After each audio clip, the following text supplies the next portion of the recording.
Hey everybody, Ashley Francis here, the holistic psychotherapist, licensed marriage and family therapist here in the Charlotte, North Carolina area. Now today is part one of a two-part series on living consciously and cultivating conscious relationships. So in this video, I'm going to talk about 4 different ways to identify what is conscious living.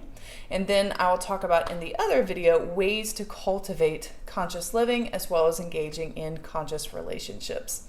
So first, let's talk about what the heck is that? What is conscious living? And very straightforwardly, it is going through life, experiencing life with your eyes and ears wide open, with having complete control over your decisions and your destiny, as opposed to going through life unconsciously, where it's sort of like going through life asleep. You are just kind of going through the motions. You feel like you're on autopilot. You feel as though your decisions are being made for you by other people and other things outside of yourself. So basically, it's everything that is happening inside of you, you are in control of, and that is what's dictating how you live your life. So let's talk about 4 of the ways to be able to identify conscious living. What are the characteristics of it? So first is that you love yourself first and then another. This is completely contrary to the narrative that we are sold from a very young age, particularly in things like Disney movies, where we're taught that our lives are not complete unless we have that other person, right? And we're always taught that I'm looking for my other half. I can't stand this verbiage because it is communicating such an unhealthy relationship dynamic that I think contributes to so many problems, because we're just operating under this really toxic idea that we've got to be tied to someone else in order to feel complete. You know, instead of it being I'm 50%, I'm looking for my other 50%, why can't it be that I'm already 100% on my own and the other person is 100% on their own? We are both wholes, and then together we make up 200%. Now, it doesn't matter that math doesn't make sense, but logically, the idea of it makes sense, right? That I've got to be a whole person, which means loving myself first. And I'm going to align with other people that love themselves first. And therefore, I'm engaging in a conscious relationship when I do that. So the second characteristic is to practice self-awareness and own your own shit. Personally, I think this is one of the hardest things to do. It's actually easier said than done, because a lot of people think that they're practicing good self-awareness, like but typically what's happening is that they have a tendency to lean towards the positives. Like, I know that I'm fun and outgoing and sociable, and I know that sometimes I can be stubborn. I might be inflexible or rigid. Sometimes we have this tendency to overly focus on the positive and just kind of lightly brush by all of the negatives. But when we are truly conscious and we are truly self-aware, we're aware of all of these things. And the things that we're not aware of, we are constantly being open to and looking for more information about ourselves, more memories, more things from the past, childhood wounds, attachment styles. What are my patterns that show up in relationships? We're constantly looking for those types of things through a lifelong commitment to self-inquiry. And you own it. You take responsibility. Hey, this showed up again. Here it is again.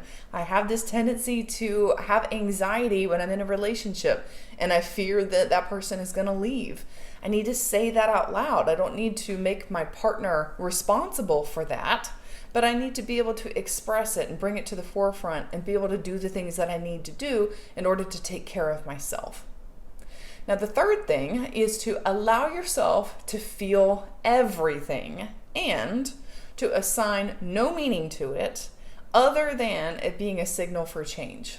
I'm going to say that one more time. Allow yourself to feel everything and assign no meaning to it other than it being a signal for change.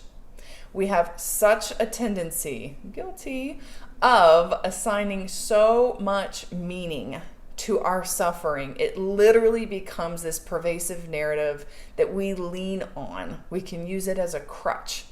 We use it as an excuse to not participate or not show up in our relationships the way that maybe we want to, or maybe the way that we should.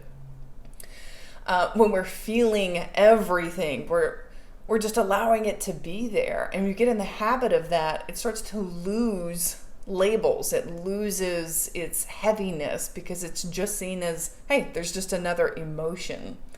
And we see it as a signal for change. We see it as something to not take personally. I'm a human. I'm experiencing this emotion, albeit a negative emotion, but it just means that it's trying to get my attention to direct action in a way that is going to make my life better. So that is number 3. And number 4 is to accept yourself and others for who they are as they are. Another really difficult one. Actually, I think all of these are really difficult, let's be honest. Again, all of this stuff is so contrary to so many of the things that we're typically taught, right? This stuff is hard.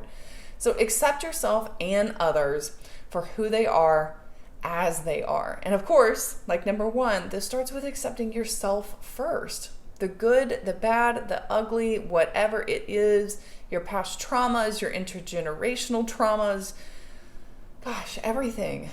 And when we are in a place of acceptance that it is human to err and to reduce shame by sharing our stories with other people, then we start to feel this sense of alignment, this sense of kinship with others. And it makes it easier for us to accept ourselves as well as others, because what I see in myself, I see it in other people. It may not be a lateral knowing, it may not be the exact same problem, but if somebody is experiencing rejection, well, I know what rejection feels like. So I'm going to have some sympathy and some compassion for that person because I know what that's like too. Okay, so those are 4 characteristics of conscious living and cultivating conscious relationships. Be on the lookout for video number 2 that gives some specific ways to be able to practice this. Please let me know what you think in the comments below. Give this video a thumbs up and subscribe to our channel to see more videos like this. Take care.